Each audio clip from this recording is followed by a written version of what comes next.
भारत और भारतीय संस्कृति में श्रावण माह का बहुत ही महत्व होता है। किसान अपनी धान की खेती करके खाली हो जाते हैं। फिर आता है भादो महीना। भादो महीने में बरसात इतनी बढ़िया होती है कि तालाब लबालब भर जाते हैं चारों तरफ। आप जो ये खेत देख रहे हैं, इसके चारों तरफ लगभग 100 हेक्टेयर खेतों की खेती अब इसी तालाब से होती है। और भादों को एक कहावत है हमारे यहाँ, कहते हैं कि श्रावण से भादों दूबर नहीं होता। मतलब सावन महीने से भादों कमज़ोर नहीं होता। अगर सावन का पूरा महीना भगवान शिव को समर्पित है तो भादों का महीना भी भगवान श्री कृष्ण को समर्पित है। और इसी महीने में भगवान श्री कृष्ण का जन्म हुआ था। लेकिन उसके पहले भादों की शुरुआत यानी रक्षाबंधन के बाद से ही प्रतिदिन कोई न कोई त्यौहार आते रहते हैं हमारे यहाँ। तो अभी गणेश चतुर्दशी का त्यौहार मनाया गया।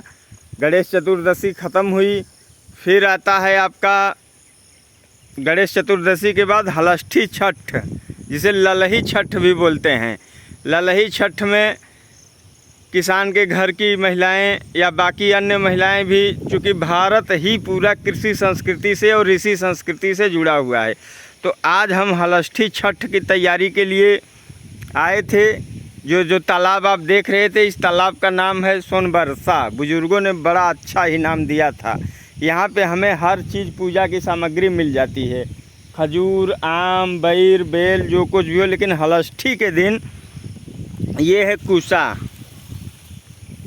कूसा का पौधा, कूसे का पौधे का भी प्रयोग होता है। ये बैर, जंगली झरबेरी, जिसका भी प्रयोग होता है।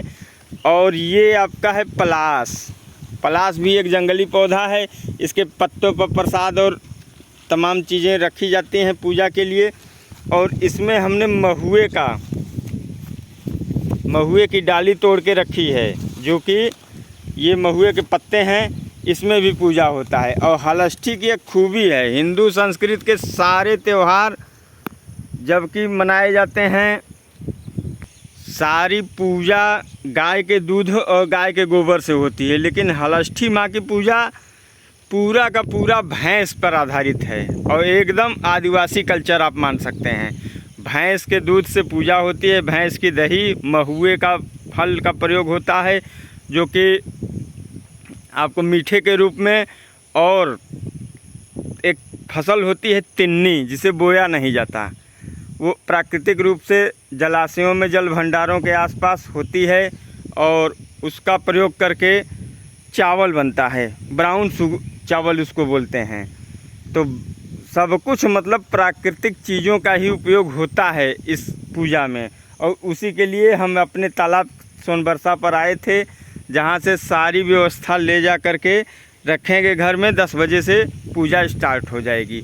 साथियों, इसके आगे भी आपका एक त्यौहार पड़ता है तीज, जो माँ पार्वती और भगवान शंकर को समर्पित त्यौहार है।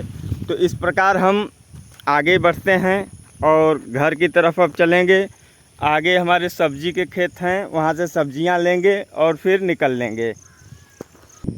अब हम सब्जियों से भरा झोला लेकर और पूजा की सामग्री लेकर घर की तरफ चलेंगे, ताकि पूजा में कोई दिक्कत न हो। खेती बाड़ी सब हो चुकी है और धीरे धीरे अब अपने आप प्राकृतिक रूप से फसलें बढ़ेंगी और किसान का, देश का, सबका भला हो। इसी के साथ आप खुल के त्यौहार मनाइए, हर दिन महोत्सव मनाइए। हिंदुस्तान में हर दिन त्यौहार होता है। जय हिंद साथियों।